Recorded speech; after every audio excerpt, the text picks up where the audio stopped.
So this is euperlite. It's also called flamestone. Many of the crystals and stones for sale in Melissa Sell's witch-themed gift shop are supposed to have mystical properties.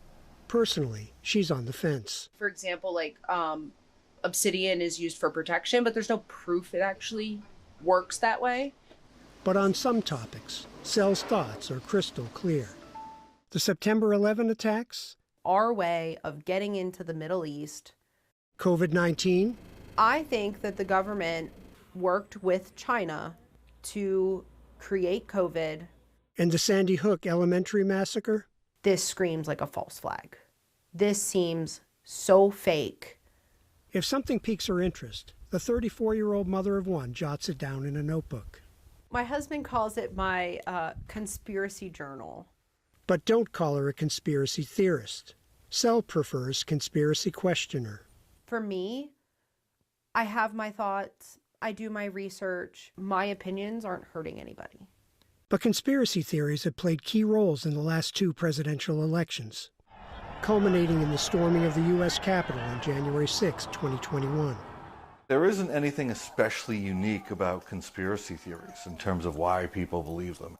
Joseph Yazinski has written books on the topic and says it would be wrong to just dismiss believers as stupid or deranged. It's not like people are getting bonked on the head or having some severe mental problem that leads them to these ideas. Everyone's trying to make sense of a very chaotic world. Francesca Tripodi says skillful communicators like former President Donald Trump and alt-right radio host Alex Jones are tapping into what's known as the Ikea Effect. When people put together furniture themselves, they value it more. And what I argue is that conspiracy theorists and propagandists are activating that same tangible, do-it-yourself quality when it comes to information seeking.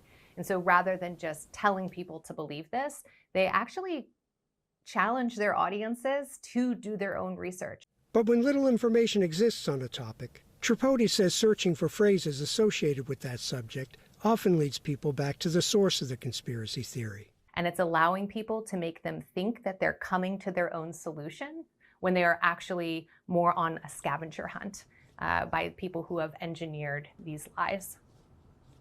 Antonio Perez knows that all too well. We're always looking for evidence to prove ourselves right. It all started in 2001 when a guy in a bar asked Perez if he'd heard of Jones and his InfoWars site. Before long, Perez was lost in the world of the Illuminati, satanic pedophiles, and the New World Order. At the time, I had a lot of depression, a lot of real anxious thoughts, and the idea that there was some kind of evil force on the outside helped to explain why I was so miserable all the time. He says conspiracy theories fill the need.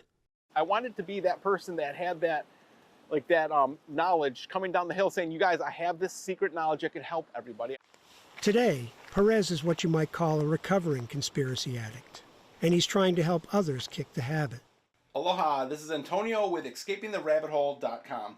He says his podcast and self-published book are, I guess, a way of me paying it forward, paying my penance. In 2022, Perez bumped into his former guru at a restaurant on Kauai. Thankfully, I stopped believing in all the conspiracies. I was super paranoid. Good. Just take your vaccine. Oh, yeah. And there's no inflation. No. Everything's fine. Do not visit Infowars.com.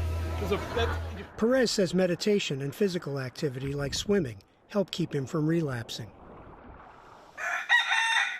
He also knows when to put down the phone and stay off social media.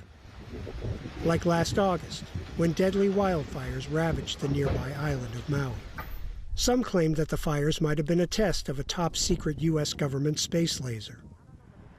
Nearly 5,000 miles away in south-central Pennsylvania, Sell found that theory entirely plausible. She lives in Cumberland County, where Donald Trump beat Joe Biden by nearly 25 percentage points. Sell believes the election was stolen from Trump, but says she would never have done something like storm the Capitol. I'm not wearing an aluminum hat and, hiding in my basement. Awesome. So when you don't trust the government or the news media, where does that leave you? We're just all kind of living in our own little worlds, believing what we want. Alan Breed, Associated Press, Mount Holly Springs, Pennsylvania.